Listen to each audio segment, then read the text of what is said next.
Welcome friends. Siragadikka ஆசை serial இன்னைக்கு எபிசோடில் வரக்கூடிய இன்ட்ரெஸ்டிங்கான சீன்ஸ் பற்றி பார்க்கலாம். அண்ணாமலை வீட்டு பத்திரத்தை மீனா கையில் கொடுக்குறாரு. உன்னோட ரூமில் இருக்கிற பீரோவில் வச்சுக்கோமா அப்படின்னு சொல்கிறாரு. என்கிட்ட எதுக்கு மாமா கொடுக்குறீங்க, இந்த பத்திரம் அத்தைகிட்டே இருக்கட்டும் அப்படின்னு சொல்லிட்டு இருக்கிறாங்க மீனா. என் வீட்டு பத்திரத்தை எனக்கே பிச்சை போடுறியா நீ அப்படின்னு கோபப்படுறாங்க விஜயா. இது எங்கப்பா உழைச்சி சம்பாதிச்சு எனக்கு கொடுத்தது, அவட்ட நீங்கள் எப்படி கொடுக்கலாம் அப்படின்னு கேட்குறாங்க அண்ணாமலைகிட்ட. முத்து சொல்கிறாங்க, என்னமோ நீங்கள் உழைச்சி வாங்கின மாதிரி பேசுகிறீங்க, உங்கள் அப்பாவோடதை நீங்கள் எடுத்துக்கிட்டீங்க, உங்கள் பிள்ளைய உங்களை மாதிரி தான் அப்பாவோட பணத்தை தூக்கி ஓடிட்டான் அப்படின்னு சொல்கிறாரு. ஏன்னா எப்போ பார்த்தாலும் என்னையே இழுத்துட்ருக்குற அப்படின்னு கேட்குறாரு மனோஜ். அண்ணாமலை விஜயாட்ட சொல்கிறாரு, உன்கிட்ட பத்திரம் இருந்ததுனால தான் நீ கொண்டு போய் அடகு வச்ச அப்படின்னு சொல்கிறாரு. அதுதான் இப்போ திருப்பி ஆச்சுல, நான் கொண்டு வந்த மருமக தான் எல்லாத்தையும் திருப்பி கொடுத்துட்டால அப்படின்னு சொல்கிறாங்க விஜயா. பத்திரத்தை நான் எதுக்காக அடகு வச்சேன், நம்ம குடும்பத்துக்காக தானே அப்படின்னு சொல்கிறாங்க. பியூட்டி பார்லரில் ரோகிணி சம்பாதிக்கிற காசு எல்லாமே நம்ம குடும்பத்துக்கு தானே அப்படின்னு சொல்கிறாங்க. முத்து சொல்கிறாரு, அம்மாவை பொறுத்த வரைக்கும் குடும்பம் அப்படின்னா இந்த மனோஜ் மட்டும்தான், இப்போ இந்த மேக்கப் போடுற பொண்ணு சேர்ந்துக்கிட்டா அப்படின்னு சொல்கிறாரு. பத்திரத்தை ரோகிணி தானே பணம் கட்டி திருப்பி கொடுத்தா, அவ கையில் இந்த பத்திரத்தை கொடுங்க அப்படின்னு சொல்கிறாங்க விஜயா.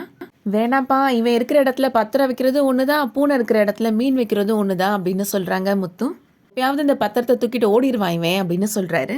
இவனாவது திருட்டு பூனைதா, ஆனால் எங்கள் அம்மா பெரிய திருட்டு யானை அப்படின்னு சொல்கிறாரு. அதை கேட்ட உடனே மீனா சிரிக்கிறாங்க. இந்த பத்திரத்தை நீயே வச்சிருமா அப்படின்னு சொல்லிடுறாரு அண்ணாமலை. அப்பா தான் சொல்கிறாருல, வாங்கிக்கோ மீனா அப்படின்னு சொல்கிறாரு முத்து. பீரோவில் வச்சு நல்லா பூட்டிட்டு சாவியை பத்திரமா வச்சுக்கோ அப்படின்னு சொல்கிறாரு முத்து. அப்பா நீங்கள் எங்கேயோ வெளியில் போகணும்னு சொன்னீங்களா, உங்களை விட்டுட்டு நானும் கிளம்புறேன் அப்படின்னு சொல்லிட்டு முத்துவும் அண்ணாமலையும் கிளம்புறாங்க. மீனா இப்போ அந்த வீட்டு பத்திரத்தை அவங்களோட பீரோவில் கொண்டு போய் வைக்கிறாங்க. விஜயாவுமே பின்னாடியே போகிறாங்க. நீ நினச்சதை சாதிச்சிட்டேல, பத்திரத்தை உன் கையில் வர வச்சுட்டேல அப்படின்னு கேட்குறாங்க.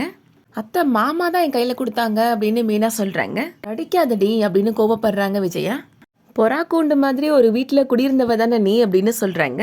இப்படி தான் ஏதாவது சொந்த வீட்டு பத்திரம் உன் கைக்கு வந்தா ஆச்சு, அதை வேணா நீ தொட்டு பார்த்துக்கோ அப்படின்னு சொல்கிறாங்க. உன்னால் ஆயுசுக்கும் சொந்த வீடெலாம் வாங்க முடியாது அப்படின்னு சொல்கிறாங்க. உண்மைதாத்த, சின்ன வாடகை வீட்டில் பிறந்து வளர்ந்தவ தானா, ஆனால் நான் சொந்த வீட்டுக்கு என்றைக்குமே ஆசைப்பட்டதே கிடையாது அப்படின்னு சொல்கிறாங்க மீனா.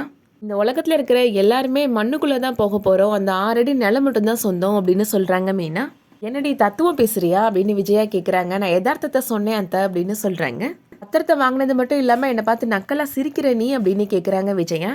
ஒரு நாள் இந்த ஊர் உலகமே உன்னை பார்த்து சிரிக்கிற நாள் வரும் அப்படின்னு சொல்கிறாங்க. இந்த பத்திரம் எனக்கு வேணாம் அத்தை, நீங்களே வச்சுக்கோங்க அப்படின்னு சொல்கிறாங்க மீனா. உன் கையிலேருந்து அந்த பத்திரத்தை நான் வாங்கவே நினச்சியா அப்படின்னு கேட்குறாங்க விஜயா. இந்த பத்திரம் தானாக என் கைக்கு வரும் அப்படின்னு சொல்லிடுறாங்க. முத்துவும் தலையில் தூக்கி வச்சு ஆடுறான் அப்படின்னு நீ ரொம்ப திமிரா இருக்காத, ஒரு நாள் அவனாலேயே நீ அழதான் போகிற அப்படின்னு சொல்லிட்டு போகிறாங்க. அடுத்ததான் மனோஜ் ஃப்ரிட்ஜை திறந்து பார்த்துட்ருக்கிறாரு. என்னடா பண்ணிட்டுருக்குற நீ அப்படின்னு கேட்குறாங்க விஜயா. பசிக்குதுமா, ஏதாவது சாப்பிட இருக்குதான்னு பார்த்துட்டு இருந்தேன் அப்படின்னு சொல்கிறாரு மனோஜ். அந்த பூக்கட்டுறவன் முன்னாடி நான் அசிங்கப்பட்டு நின்றுட்டுருக்கிறேன், உனக்கு அதெல்லாம் பெருசாக தெரியலையா அப்படின்னு கேட்குறாங்க விஜயா. அப்பா பத்திரத்தை தூக்கி கொடுத்துட்டாரு, நான் என்னம்மா பண்ண முடியும் அப்படின்னு மனோஜ் கேட்குறாரு. சொந்த வீடு இருக்கிற என்னையே எல்லாரும் அவமானப்படுத்துகிறாங்க, உனக்கு வேலை இல்லைன்னு மட்டும் தெரிஞ்சிச்சுன்னு வையி, அந்த முத்து உன்னை ரொம்ப அசிங்கப்படுத்திடுவான் அப்படின்னு சொல்கிறாங்க விஜயா. சீக்கிரமாக ஒரு வேலையை தேடிக்கோ அப்படின்னு சொல்கிறாங்க. அடுத்ததா ஸ்ருதி ரவி 2 பேரையும் காமிக்கிறாங்க. ரவி ஸ்ருதிக்காக ஐஸ்கிரீம் வாங்கிட்டு வந்து கொடுக்குறாரு. எனக்கு பிடிச்ச சாக்கோ சிப்ஸை நீ வாங்குவேன்னு நினச்சேன், நீ ஏன் வாங்கிட்டு வரல அப்படின்னு கேட்குறாங்க ஸ்ருதி. எனக்கு அது பிடிக்காது, அதனால வாங்கலை அப்படின்னு சொல்லிட்டு இருக்கிறாரு ரவி. எனக்கு பிடிச்சதை நீ ட்ரை பண்ணி பார்க்க மாட்டியா அப்படின்னு கேட்டுட்டு இருக்கிறாங்க ஸ்ருதி. அவங்கவுங்களுக்கு பிடிச்சதை செய்ய விடணும், நம்ம அதுக்கான ஸ்பேஸ் கொடுக்கணும் அப்படின்னு சொல்லிட்டு இருக்கிறாங்க ரவி. நான் ஃபோன் பண்ணி கூப்பிட்டதுனால தானே நீ இங்கே வந்த, நீ கொஞ்சம் கூட ரொமான்டிக்காகவே இருக்க மாட்டேன்ற அப்படின்னு சொல்லிட்டு இருக்கிறாங்க ஸ்ருதி. ஸ்ருதியோட ஐஸ்கிரீம் இப்போ ஸ்லிப் ஆகி கீழே விழுந்துருது. உன்னோட ஐஸ்கிரீமை கூட அப்படின்னு கேட்டுட்டு இருக்கிறாங்க ஸ்ருதி.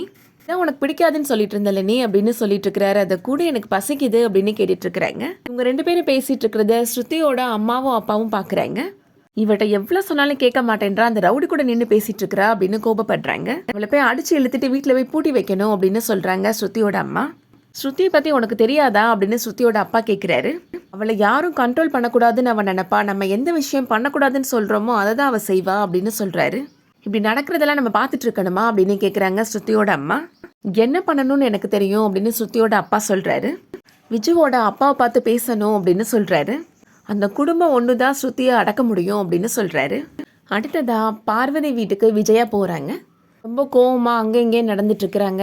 என்னாச்சு விஜயா, ஏன் இப்படி வந்ததுலேருந்து நடந்துக்கிட்டே இருக்கிற, 2 கிலோ குறைஞ்சிருவ போல அப்படின்னு சொல்கிறாங்க விஜயா. ஒரு கெட்டதுலேயும் ஒரு நல்லது நடந்திருக்கு அப்படின்னு சொல்கிறாங்க. வீட்டு பத்திரம் யாருக்கும் தெரியாமல் அடமானம் வச்சிருக்கிறத நினச்சி பயந்துட்டே இருந்தோம்ல, இனிமேல் அந்த பயம் இல்லாமல் இருக்கலாம்ல அப்படின்னு சொல்கிறாங்க. விஜயா சொல்கிறாங்க, எல்லார் முன்னாடியும் எனக்கு ரொம்ப அவமானமாக போச்சு, அது போக அந்த வீட்டு பத்திரம் அவ கைக்கு போயிடுச்சு அப்படின்னு சொல்கிறாங்க விஜயா.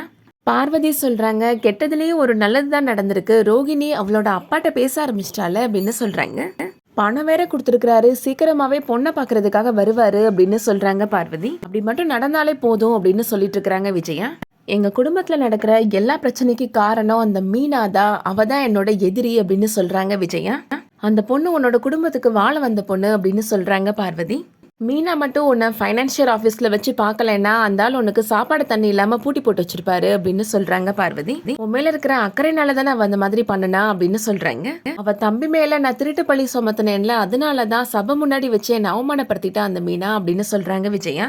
பார்வதி விஜயாட்ட கேக்குறாங்க, ரவி கூட வச்சு அந்த மீனாவோட தங்கச்சியை பார்த்தேன்னு சொன்னேன்ல, இதை பத்தி ஏதாவது அவன்கிட்ட கேட்டியா அப்படின்னு கேக்குறாங்க.